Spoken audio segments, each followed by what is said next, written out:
दोस्तों जियो financial service की बात करें तो तेजी के ऊपर ब्रेक लग गया।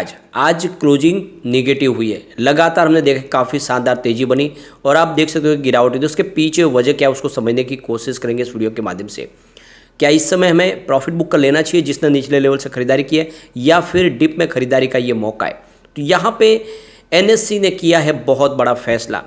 एनएससी अब अपने इंडेक्स से बाहर करेगा जियो फाइनेंशियल सर्विस को। इससे पहले बीएससी ने भी सभी इंडेक्स से बाहर किया इसको। तो इसकी वजह से यहाँ पे देखें तो कुछ दबाव देखने को मिल रहा है, क्योंकि कुछ फंड्स हाउस है जिन्होंने यहाँ पे सिर्फ इंडेक्स बेस्ड काम ही करना है, वो सब यहाँ पे अपने शेयर बेच रहे और डेट हमारे सामने आ चुकी है।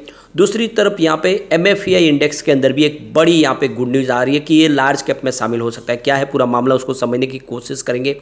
और जियो फाइनेंशियल सर्विस जो आने वाले समय में बाजार में तहलका मचाने को तैयार हो रहा है, क्योंकि कंपनी की तरफ से अनाउंसमेंट किया गया है कि वो इंश्योरेंस के बिजनेस में उतरेंगे, चाहे जनरल इंश्योरेंस हो, हेल्थ इंश्योरेंस हो या लाइफ इंश्योरेंस, वो अब टक्कर देने को तैयार है। और जियो का हमने पुराना बैकग्राउंड देखा हुआ है, उनकी जिस तरह से काम करने का तरीका है। जब उन्होंने एंट्री मारी थी टेलीकॉम सेक्टर में, तो उन्होंने देख सकते हो कि बहुत तेज़ी से इसमें बढ़ते हुए आगे नंबर 1 पोजीशन हासिल कर ली। और इसके पीछे वजह थी कि उन्होंने एक नई कंपटीशन तैयार की। उन्होंने पहले फ्री में लोगों को इंटरनेट बांटा और उसके बाद में धीरे धीरे मार्केट कवर कर लिया और वोडाफोन को पूरे मार्केट से हटा दिया। तो जैसे इस समय बजाज मजबूत कंपनी है सेक्टर में, और आने वाले समय दूसरी और भी जो फाइनेंस कंपनियां क्या उनको टक्कर देके यहाँ पे भी जियो फाइनेंशियल सर्विस क्या नंबर 1 कंपनी बनेगी।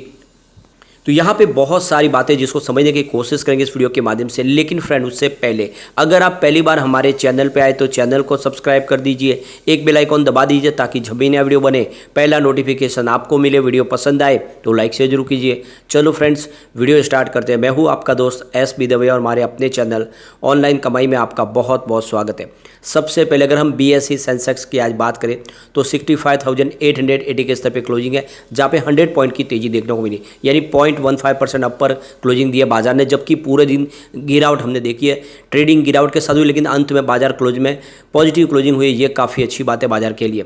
लेकिन BSE फाइनेंशियल सर्विस में गिरावट थी 9,554 के स्तर पर। देख सकते हो कि 0.03% की मामूली सी गिरावट थी। उसका भी कुछ नेगेटिव इफेक्ट यहाँ पे जियो फाइनेंशियल सर्विस के ऊपर देखने को मिला है। दूसरे भी फाइनेंस के शेयर आज गिरावट के साथ ट्रेड करते हुए दिखाई दिए। स्पेशली रेलवे के शेयरों में आज काफ़ी बड़ी गिरावट हुई है। IRFC भी गिरा, दूसरे भी शेयर गिरे और इसके पीछे वजह है प्योरली प्रॉफिट बुकिंग।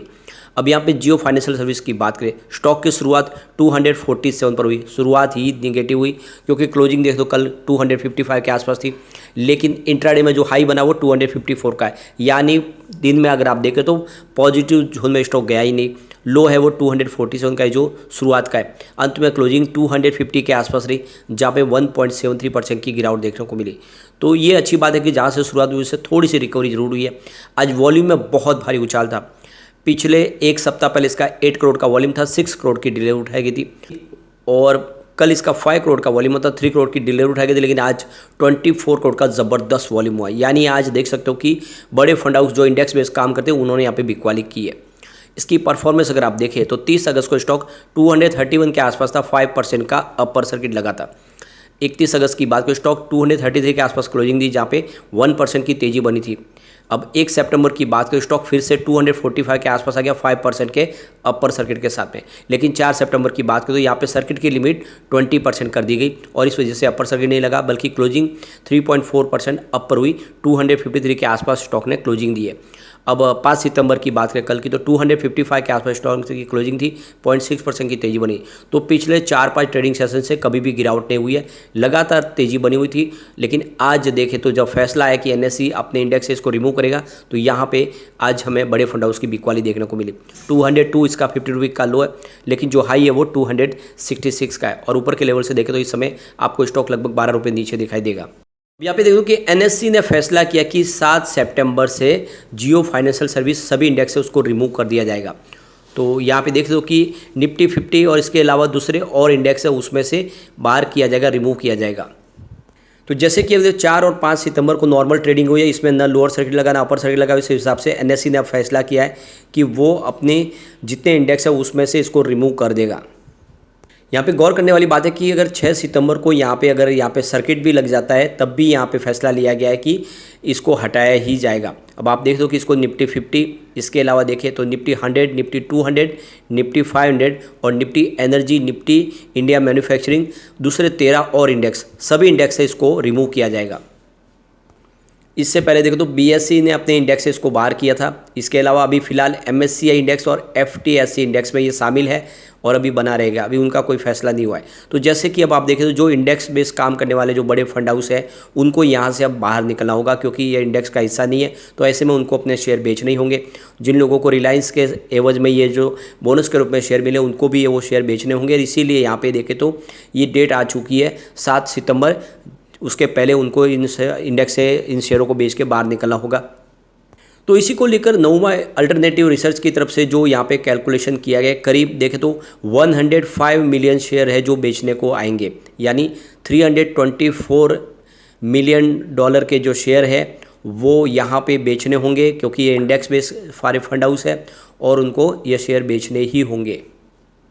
अब यहाँ पे जो बड़ी अपडेट निकल के आ रही है कि ये जो सारा सेटलमेंट होगा ये 6 सितंबर को 30 मिनट के लिए जो फाइनल ट्रेडिंग सेशन में देखें तो इसका सारा सेटलमेंट होगा। जो भी बड़े इंडेक्स है वो यहाँ पे जियो फाइनेंशियल सर्विस के अपने शेयर बेचेंगे और उसका एडजस्टमेंट कर लिया जाएगा।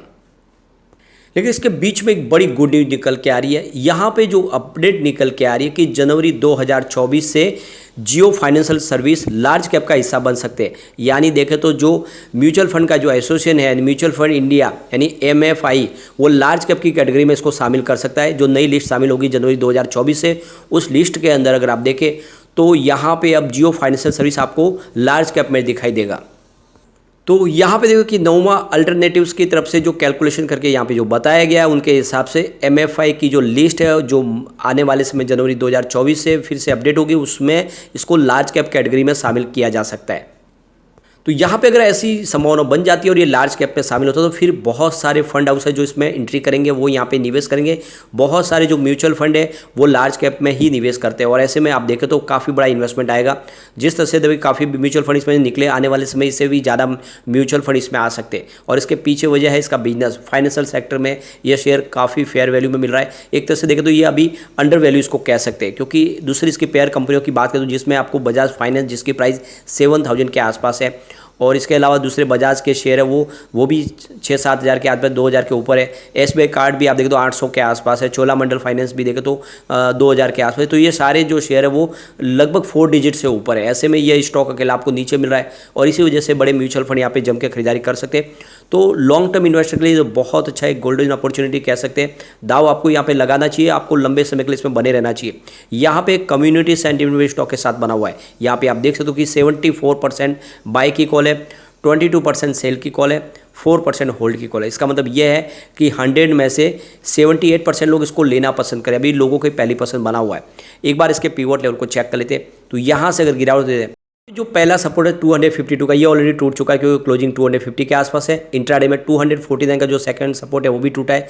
तीसरा सपोर्ट अब 245 का है। तो गिरावट हो गई तो 245 तक जा सकता है।